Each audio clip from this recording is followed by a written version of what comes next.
మీ ఎలాంటి వ్యాపార ప్రకటనలకైనా వెంటనే మా ఛానల్ సంప్రదించండి. హాయ్ హలో నమస్తే, welcome back to our channel. నేను శిరీష. ప్రజెంట్ మన స్టూడియోలో ఉన్నారు హోమియోపతి డాక్టర్ భరద్వాజ్ గారు. సార్తో మాట్లాడదాం. నమస్తే సార్. నమస్తే అండి. సార్, యువతిలో ఎక్కువ జుట్టు రాలిపోతూ ఉంటుంది. దీనికి మెయిన్ కారణం ఏంటంటారు అసలు? బేసిక్గా మనకు హెయిర్ ఫాల్లో 3 టైప్స్ ఉంటాయండి. ఈ 3 రకాల హెయిర్ ఫాల్కి 3 రకాల కారణాలు ఉన్నాయన్నమాట. ఫర్ ఎగ్జాంపుల్, మనం 100 మందిని తీసుకుంటే 100 మందికి హెయిర్ ఫాల్ రావాలంటే కొన్ని 99 మందికి 3 కారణాలే ఉంటాయి. ఇంకా ఒక్కరికి వేరే కారణాలు ఉంటాయి. ఫస్ట్ది ఏమంటామంటే మనం అలపేషియా ఎరేటా అంటాం, దాన్ని యూనివర్సాలిస్ అంటాం, టోటాలిస్ అంటాం. దీనికి రీజన్ ఏంటి అంటే auto immune disorder. Auto immune disorder అంటే మన బాడీలో ఉన్న సెల్స్ ఏదైనా ఫారిన్ ఆర్గానిజం వస్తే ఫైట్ చేసి దాన్ని చంపేయాలి. అది కదా మన ఇమ్యూన్ సిస్టమ్ చేయాల్సిన పని. ఈ పర్టికులర్ కండిషన్లో ఏమవుతుందంటే మన హెయిర్ ఫాలికల్ని ఒక ఫారిన్ బాడీ అనుకొని మన ఇమ్యూన్ సిస్టమ్ చంపేస్తుంది అనమాట. చంపేసినప్పుడు హెయిర్ అనేది ఊడిపోతుంది. ఎలా ఊడిపోతుంది? ప్యాచెస్ లాగా ఊడిపోతుంది. పేను కొరికింది అంటారు కదా, అది పేను కొరికింది కాదు, యాక్చువల్గా ఆటో ఇమ్యూన్ డిజార్డర్ అనమాట అది. సో అదొక రీజన్ అనమాట. దీన్నే కొంచెం అడ్వాన్స్డ్ స్టేజ్లో అలపేషియా యూనివర్సాలిస్ అంటారు, అడ్వాన్స్డ్ స్టేజ్లో అలపేషియా టోటాలిస్ అంటారు అనమాట. ఈ 3 ఒకటే పాథాలజీ. ఇది ఫస్ట్ టైప్ ఆఫ్ రీజన్ అనమాట. సెకండ్ రీజన్ ఏంటంటే హెయిర్ ఫాల్కి బట్టతల. మగవారిలో వస్తుంది చూసారా, బట్టతల అంటారు. దీనికి రీజన్ ఏంటంటే జెనెటిక్ కాదనమాట. సో మనకు DHT రిసెప్టార్స్ అని ఉంటాయి. ఆ రిసెప్టార్స్ ఎవరికైతే జెనెటిక్గా స్కల్ పైన అంటే స్కాల్ప్ అంటాం, ఈ తలపైన ఉన్న వెంట్రుక స్కిన్ పైన ఎవరికైతే ఆ DHT రిసెప్టార్స్ అనేవి ఎక్కువ ఉంటాయో వాళ్ళకి జుట్టు అనేది ఊడిపోతుంది అనమాట. ఎవరికైతే తక్కువ ఉంటాయో వాళ్ళకి బట్టతల రాదు. ఇది ప్యూర్లీ జెనెటిక్. మీ జెనెటిక్స్ పైనే డిపెండెంట్ ఉందంటే మీ జెనెటిక్స్లో మీకు గన ఎక్కువ DHT రిసెప్టార్స్ స్కాల్ప్ పైన ఉంటే మీకు జుట్టు పోతుంది, తక్కువ ఉంటే జుట్టు పోదు అనమాట. ఇది second type of hair fall. Third type of hair fall అనేది మనం ఏమంటామంటే టీలోజన్ ఎఫ్లియం అంటాం. టీలోజన్ ఎఫ్లియం అంటే ఆడవాళ్ళలో వచ్చే హెయిర్ ఫాల్. ఒక 100 మంది ఆడవాళ్ళని తీసుకుంటే 100 మందిలో 99 మందికి ఆడవాళ్ళకి వచ్చే హెయిర్ ఫాల్ని మనం టీలోజన్ ఎఫ్లియం అంటాం.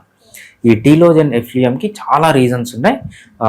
మేబీ డైట్ ఉండొచ్చు, తీసుకునే మెడిసిన్స్ ఉండొచ్చు, హార్మోనల్ చేంజెస్ ఉండొచ్చు, స్ట్రెస్ ఉండొచ్చు, లేకపోతే నిద్ర సరిగా లేకపోవడం, ఎక్సర్సైజ్ సరిగా చేయడం, కొన్ని వందల రీజన్స్ ఉన్నాయన్నమాట.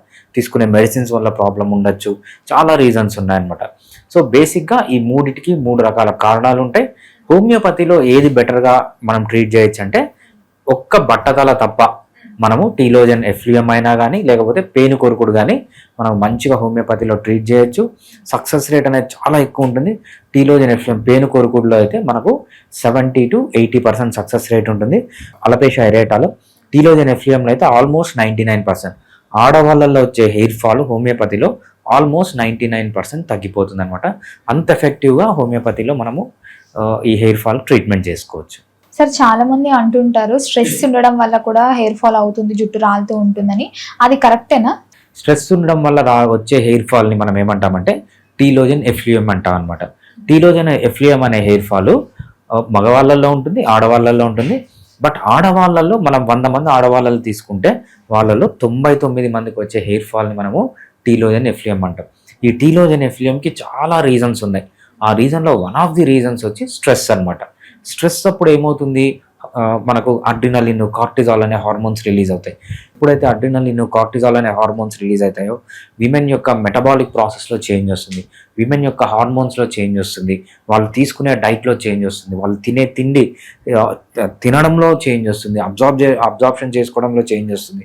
ఎక్కువ స్ట్రెస్ ఉన్న వాళ్ళు ఎక్సర్సైజ్ చేయలేరు, ఎక్సర్సైజ్ చేయకపోతే బ్లడ్ సర్క్యులేషన్ సరిగ్గా ఉండదు. సో చాలా రీజన్స్ ఉన్నాయన్నమాట. అంటే స్ట్రెస్ వల్ల ఏం జరుగుతుంది బాడీలో అని మనం చెప్పుకుంటూ పోతే చాలా రీజన్స్ ఉన్నాయి. బట్ టీలోజన్ ఎఫ్లియం అనే హెయిర్ ఫాల్ విమెన్లో వచ్చే హెయిర్ ఫాల్కి మేజర్ రీజన్ వచ్చి one of the major reasons వచ్చి స్ట్రెస్ అనమాట. సార్, చాలా మంది అంటుంటారు డాండ్రఫ్ ఎక్కువ ఉంటే కూడా హెయిర్ లాస్ అవుతుందని. ఇది కూడా నిజమేనా? డాండ్రఫ్ ఉండడం వల్ల కూడా హెయిర్ లాస్ అవుతుందా? డాండ్రఫ్ ఉంటే తప్పకుండా హెయిర్ లాస్ అవుతుందండి. డాండ్రఫ్ ఉంటే ఏం జరుగుతుందంటే డాండ్రఫ్ అనేది ఏంటి, ఒక మైక్రో ఆర్గానిజం, ఫంగస్ అంటాం అనమాట. సో మనకు డిఫరెంట్ మైక్రో ఆర్గానిజమ్స్ ఉన్నాయి. వైరస్ ఉంటుంది, బ్యాక్టీరియా ఉంటుంది, ఫంగస్ ఉంటుంది, ప్రోటోజోవన్స్ ఉంటాయి, మల్టీసెల్యులర్ పారాసైట్స్ ఉంటాయి. ఈ ఫంగస్ అనేది కూడా ఒక టైప్ ఆఫ్ మైక్రో ఆర్గానిజం అనమాట. ఎప్పుడైతే ఫంగస్ అనేది తలపైన గ్రో అవుతుంటుందో ఇది ఏం చేస్తుందంటే మన హెయిర్ ఫాలికల్స్ని డ్యామేజ్ చేస్తుంది. హెయిర్ ఫాలికల్ డ్యామేజ్ చేయడం వల్ల హెయిర్ అనేది ఊడిపోతుంది అనమాట. ఫంగస్ ఉన్న వాళ్ళు మెయిన్గా చేయాల్సింది ఏంటంటే ఫస్ట్ వీళ్ళు చేయాల్సింది తలకు ఆయిల్ పెట్టడం. అంటే చుండ్రు ఉన్నవాళ్ళు, డాండ్రఫ్ ఉన్నవాళ్ళు ఫస్ట్ చేయాల్సింది ఏంటంటే తలకు ఆయిల్ పెట్టడం మానేయాలి. తలకు ఆయిల్ పెడితే ఏమవుతుందంటే ఆయిల్ అనేది డ్రైగా ఉంటే ఫంగస్ అంతా ఊడిపోతుంది. అదే వెట్టుగా ఉందనుకోండి ఇంకా బాగా అతుక్కొని ఉంటుంది. అంతేకాకుండా మీరు ఏదైతే ఆయిల్ పెడతారో ఆయిల్ అనేది మంచి ఫుడ్ ఫంగస్కి, ఆయిల్ నుంచి అవి ఫుడ్ తీసుకొని పెరుగుతాయి అన్నమాట.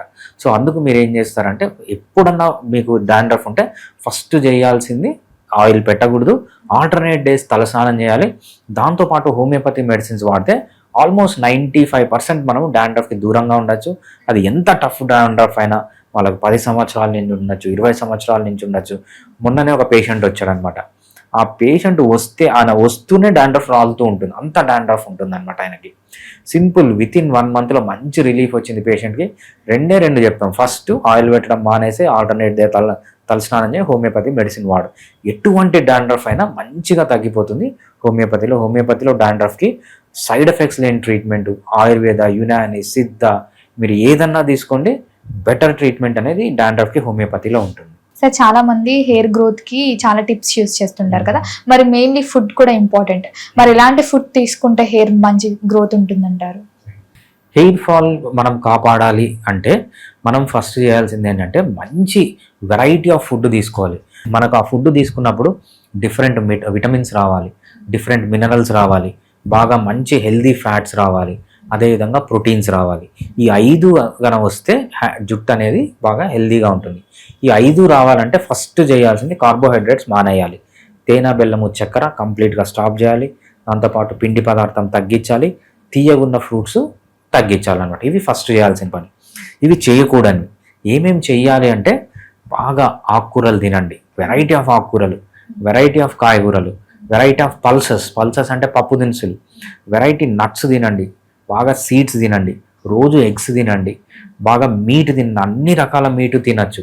సో ఇవన్నీ చేస్తూ ఉండాలి. బాగా ఫర్మెంటెడ్ ఫుడ్స్ తీసుకోండి. ఇవన్నీ చేస్తే ఏంటంటే మీకు ఏ డెఫిషియన్సీ లేకుండా, దీంతోపాటు విటమిన్ డి ఉండాలి. విటమిన్ డి ఉండాలంటే ఏంటి, బాగా ఎండకు ఎక్స్పోజ్ కావాలి. ఎవ్రీడే ఒక 1/2 hour to 1 hour ఎక్సర్సైజ్. చాలా మందికి ఎక్సర్సైజ్ చేసే అలవాటు ఉంటుంది, రైట్? ఎక్సర్సైజ్ జిమ్కి పోయి చేసే బదులు అవుట్డోర్లో చేయాలన్నమాట. ఫర్ ఎగ్జాంపుల్ కరాటే నేర్చుకోండి, ఆర్చరీ నేర్పిస్తున్నారు ఇప్పుడు హైదరాబాద్లో. ఎక్సర్సైజ్ అనేది మీరు ఎలా ప్లాన్ చేసుకోవాలంటే 2 యూజ్ ఉండేటట్లు చూసుకోవాలి. ఒకటి ఎక్సర్సైజ్ కలగాలి, సన్లైట్కి ఎక్స్పోజ్ కావాలి. సో అలా ప్లాన్ చేసుకుంటే ఏంటంటే చాలా హెల్దీగా ఉంటుంది. సో మంచి హెయిర్ అనేది వస్తుంది అనమాట. సార్ నార్మల్గా చాలా మంది హెయిర్ బాత్ చేస్తుంటారు కదా, తలస్నానం డైలీ కంపల్సరీ చేయాలంటారా? ఒకవేళ డైలీ చేస్తే హెయిర్కి ఏదైనా ప్రాబ్లం అవుతుందంటారా? చాలా మంది ఏం చెప్తారంటే అట్లీస్ట్ ఆల్టర్నేట్ డే చేయండి, ఆల్టర్నేట్ డే లేకుంటే 2 రోజులకు ఒకసారి చేయండి అంటారు. ఎందుకు అంటే ఎస్పెషల్లీ సిటీలో ఉన్న వాళ్ళు, మనం ముందు ఎలా ఉండేదంటే నేచర్లో ఉండేవాళ్ళం, అసలు పొల్యూటెంట్సే ఉండేవి కాదు. మన తలపైన ఏది పడినా, మన జుట్టు పైన ఏది పడినా కూడా అది నేచర్లో సంబంధించింది పడేదన్నమాట. ఇప్పుడు ఒక్కసారి మనం బయటికి వెళ్తే మనకు నేచర్కి సంబంధించినవి ఏమీ లేవు, మొత్తం పొల్యూషనే ఉంది. కొన్ని వందల వేల లక్షల కెమికల్స్ గాల్లో తిరుగుతుంటాయి, ఇవన్నీ వచ్చి మనకు అతుక్కుంటుంటాయి. అందుకు ఏం చేస్తామంటే ఎవ్రీ ఆల్టర్నేట్ డే వాష్ చేసుకోవడం, కానీ హెయిర్ వాష్ అంటాం, లేకపోతే అట్లీస్ట్ ఎవ్రీ 2 daysకి ఒక్కసారి అనేది హెయిర్ వాష్ అనేది కంపల్సరీ.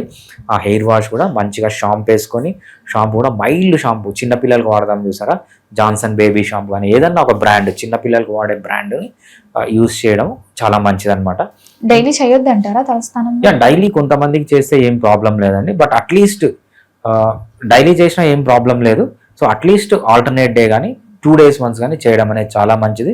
సో కొంతమందికి ఇష్టము డైలీ చేస్తామన్నా కూడా ఏం ప్రాబ్లం లేదు. బట్ ఏంటంటే ఇంపార్టెంట్ ఏంటంటే ఒక్కసారి షాంపూ పెట్టి వాష్ చేసుకున్న తర్వాత రిన్జింగ్ అనేది బాగా చేసుకోవాలంటే ఆ షాంపూ ట్రేసెస్ కూడా లేకుండా మొత్తం క్లీన్ అయిపోయేటట్లు చేసుకోవడం అనేది చాలా ఇంపార్టెంట్ అన్నమాట.